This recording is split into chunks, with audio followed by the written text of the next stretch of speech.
What if you vanished in the middle of a desert, leaving nothing behind but a locked truck and a mystery that haunts a national park?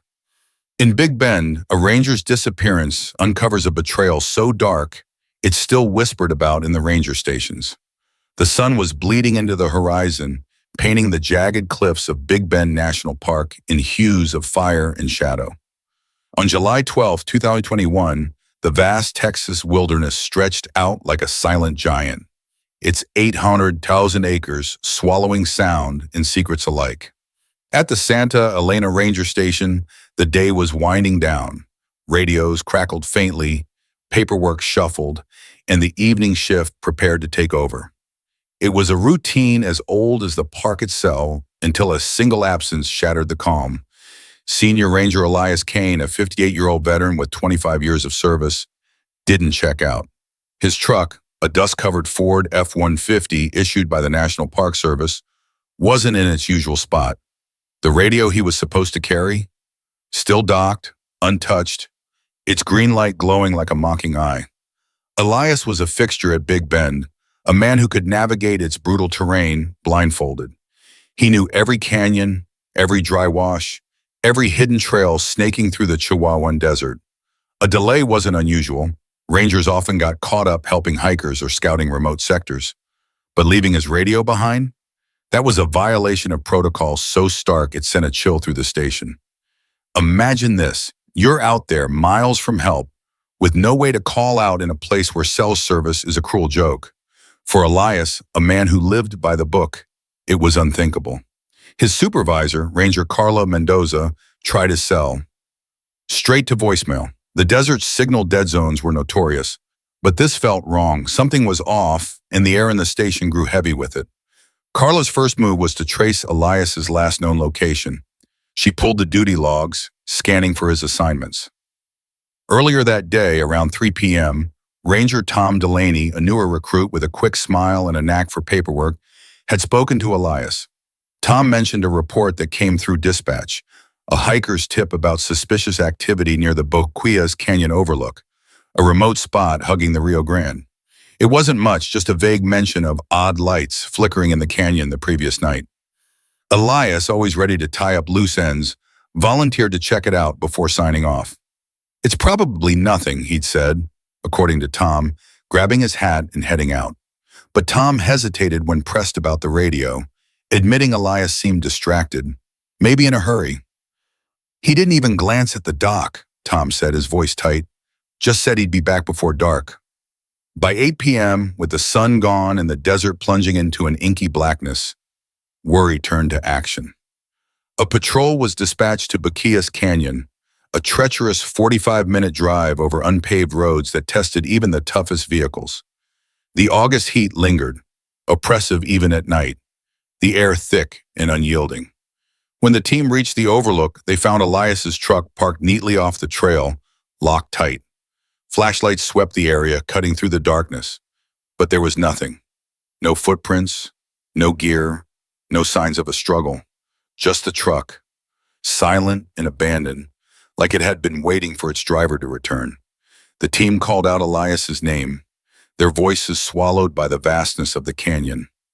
Nothing answered but the faint howl of the wind. Back at Santa Elena, the mood shifted from concern to dread.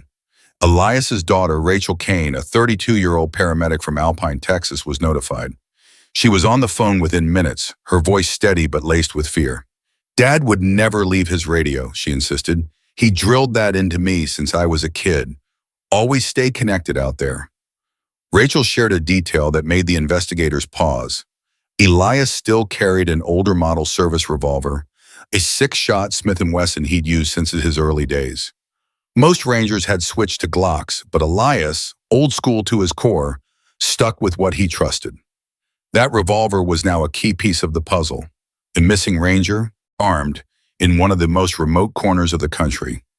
The next morning, July 13th, the National Park Service launched a full-scale search and rescue operation. Big Bend's terrain was a beast, jagged cliffs, scorching sand, and canyons that could hide a man forever. Temperatures climbed to 115 Celsius, the heat a relentless enemy that limited ground teams to short bursts of activity. Canine units were deployed, but the desert's baked earth burned their paws, and scent trails vanished in the dry air. Helicopters buzzed overhead, their blades slicing through the silence, while drones scanned the labyrinth of canyons below. But Boquillas Canyon was a black hole, its steep walls and hidden crevices defying even the best technology. Every hour that passed tightened the knot in everyone's chest. In these conditions, without water or shelter, survival was measured in days, not weeks. Rachel arrived at the command post by noon, her face a mix of determination and quiet panic. She knew her father's habits better than anyone. He'd leave a sign, she told the lead investigator, her voice breaking. A cairn, a scratched arrow, something. He taught me how to survive out here. Elias had trained her in desert survival as a teenager, showing her how to read the land, find water, signal for help. If he was out there, injured or lost, he'd know what to do. The absence of any trace wasn't just strange. It was wrong. It suggested something deliberate, something planned. Rachel's words hung in the air as the search teams pushed deeper into the canyon, their hope fading with the light. Investigators turned their attention to the tip that sent Elias to Boquillas Canyon, the Odd Lights report. It had come through an anonymous call to dispatch. No caller ID, no callback number. Just a brief mention of lights flickering near the overlook. The vagueness raised red flags. In a park where fire season was a constant threat, any report of lights could mean trouble. Smugglers, poachers, or worse. But when teams scoured the area, they found nothing. No ash, no footprints, no evidence of anyone being there. The call felt like a ghost, a whisper that led Elias into the void. Was it a mistake or something more sinister? The question gnawed at the team as they expanded the search radius, their boots crunching over the sun-scorched rock. Big Ben's proximity to the Mexican border made smuggling a constant concern. The Rio Grande, just a stone's throw from Boquillas Canyon, was a known corridor for drugs and human trafficking. Investigators wondered if Elias had stumbled onto something he wasn't supposed to see. The theory gained weight when a Border Patrol unit, assisting in the search, found a hidden cache a few miles from the overlook. Tucked in a dry wash covered by brush were plastic jugs of water, energy bars, and worn clothing, hallmarks of a smuggler's way station. The cache looked fresh, maybe a day old, its contents untouched by the desert's decay. Could Elias have interrupted a smuggling run? The idea was plausible but chilling. A ranger alone, even armed, was no match for a desperate cartel crew. For weeks, the investigation chased this lead. Analysts pored over smuggling patterns, mapping known routes through the park. The cache was processed as a crime scene, every item dusted for prints, every scrap tested for DNA. But the results were a dead end. The cache was clean. No fingerprints, no traces linking to Elias. The food and water were recent, but not from the exact day he vanished. It was another false trail, another tease from a desert that seemed to mock the search. The operation scaled back, helicopters grounded, and the command post grew quiet. Elias Kane's disappearance was slipping into the realm of cold cases, a mystery swallowed by the vastness of Big Bend. I first heard about Elias's case from a friend who worked at the park, a late-night call where her voice shook as she described the empty truck. It stuck with me, the image of that locked Ford sitting alone under the stars, its driver gone without a trace. There's something about Big Bend that feels alive, like it's watching, holding on to its secrets. Elias wasn't just a ranger, he was a father, a mentor, a man who loved that land. How does someone like that vanish? The question haunted me, and I wasn't alone. By spring 2023, nearly 2 years later, the case was a ghost story whispered among rangers. Rachel refused to let it die, spending her weekends combing park records, talking to locals, chasing any lead. The Park Service had all but given up, the case buried under new priorities. Then, on May 19, 2023, a spark of hope flickered in the most unlikely place. Two college students, Mia Torres and Lucas Reed, both 20, were hiking off-trail near the Terlingua Creek area, a rugged stretch far from the tourist paths. They were geology majors drawn to the park's ancient rock formations sneaking into restricted zones to collect samples for a project. It was reckless, but their curiosity led them to a discovery that would crack the case wide open. Deep in a narrow ravine hidden by thorny mesquite and crumbling rock, they found a collapsed mine entrance, an old silver mine from the 1900s, long forgotten. The opening was barely visible, choked with debris, but a faint glint caught Mia's eye. She brushed away dirt to reveal a metal object, half buried in the rubble. Her heart stopped when she realized what it was. A service revolver, its grip worn but unmistakable. Beside it, wrapped in a tattered tarp, was a folded park ranger uniform, the tan shirt and green pants pristine despite the dust. Lucas, hands shaking, checked the revolver's cylinder. All 6 chambers were empty. This wasn't a relic from the mining days. It was evidence, and it screamed trouble. The students knew they were in over their heads. They'd been trespassing, but the weight of their find outweighed their fear of trouble. They hauled the tarp and revolver back to their car, drove to a spot with cell service, and called the authorities. Within hours, investigators swarmed the site, their flashlights slicing through the ravine's shadows. The uniform's name tag confirmed the worst: Elias Kane. The revolver's serial number matched his service weapon. The discovery was a bombshell, but it raised more questions than answers.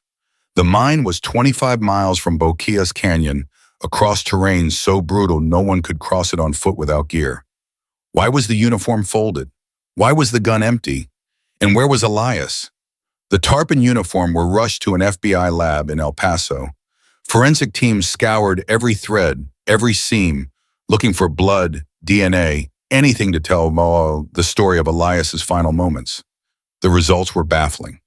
No blood, no tears, no signs of a struggle. The uniform was clean, almost too clean, like it had been deliberately preserved. The revolver was wiped of prints, its cylinder empty, but bearing traces of recent firing. Gunpowder residue suggested it had been discharged around the time Elias vanished. This wasn't an accident or a random attack. It was calculated, controlled, and chillingly professional. Imagine finding that gun, knowing it belonged to a man who vanished without a trace. Would you feel the weight of his life in your hands, or the shadow of whoever took it? I keep picturing Mia and Lucas standing in that ravine, realizing they'd stumbled into something bigger than they could have imagined. The mine wasn't just a hiding place, it was a message, a taunt from someone who knew the desert's secrets better than the rangers themselves. Investigators turned to the mine, hoping Elias's remains were nearby. A specialized team, trained in confined space recovery, descended into the shaft. The air was thick with dust, the walls unstable, every step a risk. They dug through rubble, sifted through decades of decay, but found nothing. No bones, no bullets, no trace of Elias. The mine was a dead end, a deliberate choice to conceal evidence far from the crime. The 25-mile gap between Boquillas Canyon and Terlingua Creek pointed to a vehicle, a planned operation, someone with the means to move evidence across the desert undetected. The investigation roared back to life, but the clues painted a darker picture. The anonymous tip about odd lights was re-examined. Dispatch logs showed it came from a burner phone, untraceable, its signal bouncing off a tower near the border. The call wasn't a mistake. It was a lure designed to send Elias to Boquillas Canyon alone. The smuggling theory resurfaced, but this time it felt different. The clean uniform, the empty gun, the hidden mine. It wasn't the work of panicked smugglers. It was the mark of an organization with resources, planning, and a reason to make a ranger disappear. Rachel sat with investigators, her eyes red but fierce. "Dad saw something," she said. "He wasn't lost, he was taken." Her words echoed what everyone feared. Elias had been betrayed, drawn into a trap by someone who knew his routines, his routes, his trust in the system. The search shifted to the park's edges, to the roads and trails linking Boquillas to Terlingua Creek. Somewhere out there was the key, a vehicle, a person, a motive. But the desert wasn't talking, and the truth was buried deeper than anyone could have guessed. Hey, don't forget to like. Please subscribe for more shocking crime stories and hit the bell icon. The darkest truth are yet to come. The desert night was a heavy blanket over Big Bend National Park. its silence broken only by the distant hum of a generator at the Santa Elena Ranger Station. It was May 20th, 2023, and the discovery of Elias Kane's uniform, an empty revolver in a forgotten mine near Terlingua Creek, had reignited a case that had haunted the park for nearly 2 years. The neatly folded uniform, the wiped clean gun, and the 25-mile gap between Boquillas Canyon and the mine pointed to something far worse than a lost ranger. Investigators now faced a chilling truth. Elias hadn't wandered off or been caught in a random smuggling bust. He'd been targeted, lured into a trap by someone who knew the park as well as he did. The question wasn't just who, it was why. The investigation pivoted to the anonymous tip about odd lights that sent Elias to Boquillas Canyon on July 12, 2021. The burner phone signal, traced to a tower near the Rio Grande, was a dead end, but it confirmed the call was deliberate. Someone wanted Elias in that canyon, alone, without his radio. The National Park Service Investigative Services Branch, now working with the FBI and Border Patrol, dug into the park's operations, looking for patterns, anomalies, anything that could point to an inside job. The clean uniform and empty revolver screamed professionalism, a group with the resources to move evidence across rugged terrain and the foresight to erase their tracks. But what were they hiding? Rachel Kane, Elias's daughter, was a constant presence at the command post, her paramedic training keeping her composed but her eyes betraying her grief. She pored over her father's old logbooks, searching for clues he might have left behind. Elias was meticulous, noting every patrol, every odd encounter. One entry, dated a month before his disappearance, caught her attention. Saw a park maintenance van near Grapevine Hills at dusk. No scheduled work there. Driver said he was checking a water line.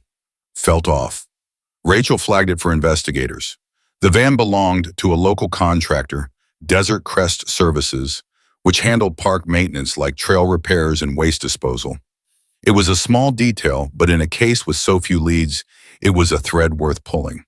Investigators zeroed in on Desert Crest Services. The company was a low-profile outfit, family-run, with a contract to maintain remote park facilities. Their vans had unrestricted access to backcountry roads, places off-limits to the public. The team pulled vehicle logs from 221, cross-referencing them with Elias's patrol routes. A pattern emerged. The maintenance van was repeatedly logged in areas where it had no scheduled tasks, often near the border, often at odd hours.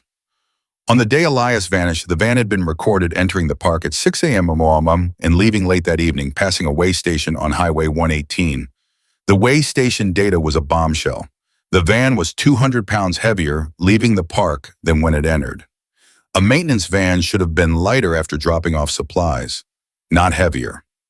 Imagine this. You're driving through the desert at night and you see a van where it shouldn't be, its lights off, parked in the middle of nowhere.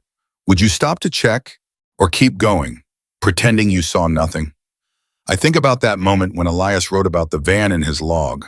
He didn't know it, but he was already too close to something dangerous, something that would cost him everything.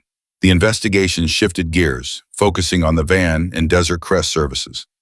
The company's owner, Marcus Holt, was a reclusive figure in his late 50s, known for his wealth and his sprawling ranch outside Terlingua. Holt's company had held the park contract for a decade, and he was a familiar face at ranger briefings, always polite but distant. Investigators requested his company's records, but Holt was evasive, citing lost paperwork and staffing issues. Suspicion grew when they interviewed the van's driver from that day, Javier Ruiz, a longtime employee with a clean record. Javier claimed he'd been fixing a broken water pump near Boquillas Canyon, but his story was shaky. No work order existed, and the pump in question was fully operational. Surveillance was authorized on Desert Crest Services.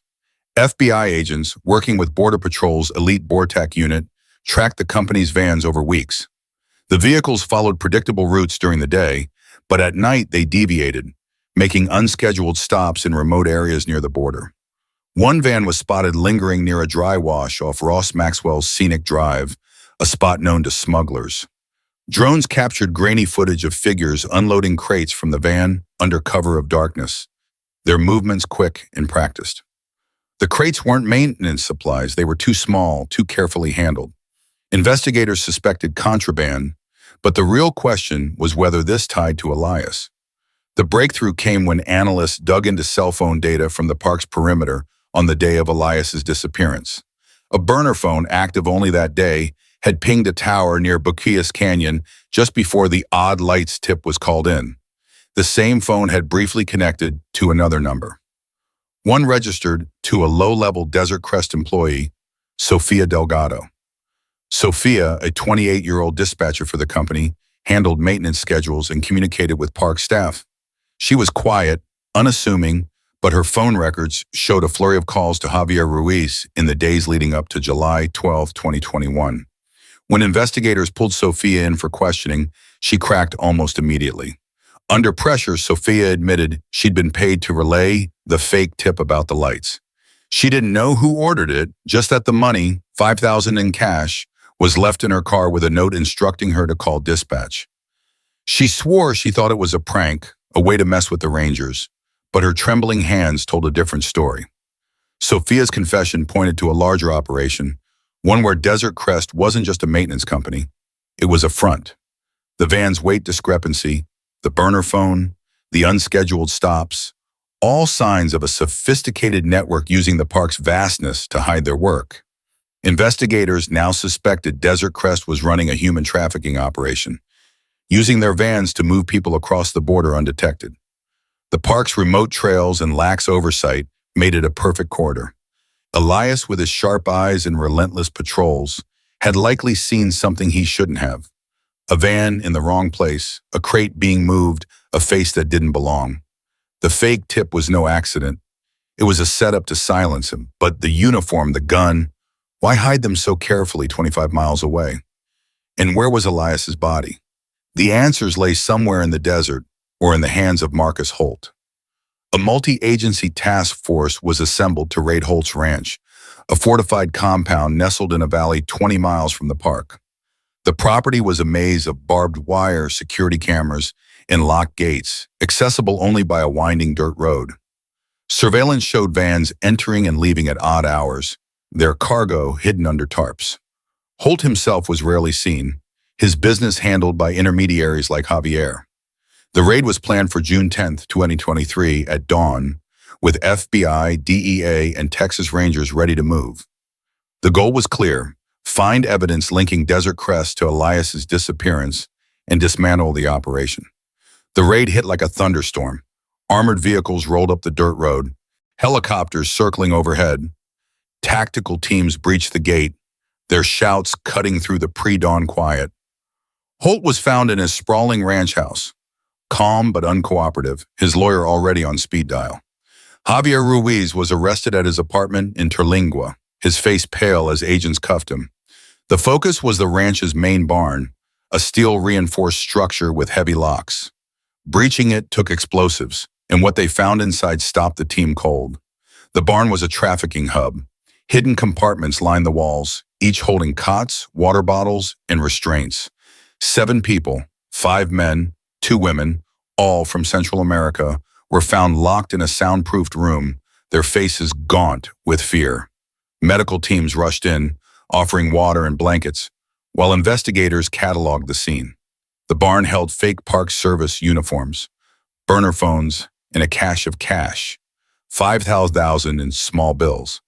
But the real find was in Holt's office, a laptop with encrypted files detailing routes, schedules, and payments to a network spanning Texas and Mexico. One file mentioned Ranger EK and a date, July 12, 2021. Holt stayed silent, but Javier, facing life in prison, broke during interrogation.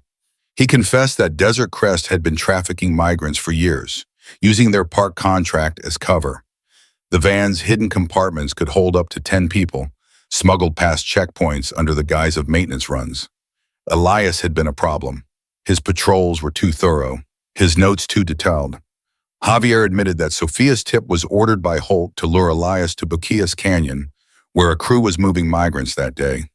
Elias arrived mid-transfer, spotting the van and confronting Javier.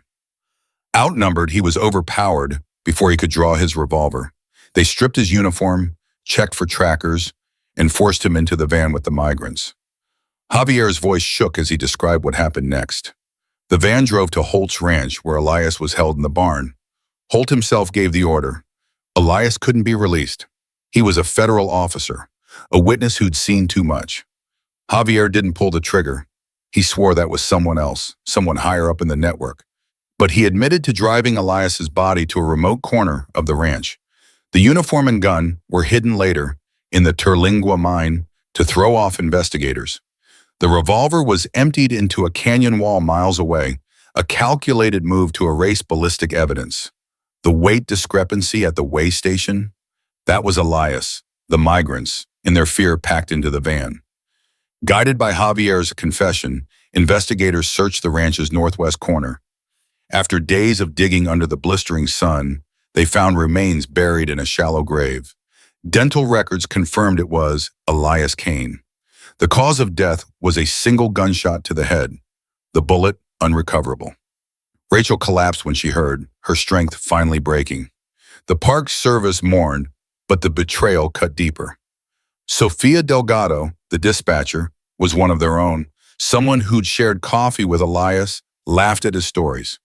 Her small role in the tip had set everything in motion. Holt, Javier, and Sofia were charged with human trafficking, conspiracy, and murder. The trial was swift, the evidence overwhelming. Holt got life without parole, his wealth and connections useless against the mountain of proof. Javier and Sofia took plea deals, testifying against the network's higher-ups, though many remained out of reach, hidden across the border. The barn was dismantled, the migrants given asylum hearings, their stories a haunting echo of the operation's cruelty. I still think about Elias sometimes, about the moment he realized the tip was a trap. Did he know Sofia betrayed him? Did he feel the desert's weight as they took his gun? The truth we uncovered was uglier than anyone expected. A ranger killed by those he trusted, his life erased to protect a secret. Big Bend is still beautiful, but it's a place that holds its ghosts close. And sometimes when the wind howls through the canyons, I wonder if it's Elias, still trying to leave a sign. Well, have you ever heard of a case like this? Comment your thoughts. That's all for today. Thanks for watching, and catch you in the next one.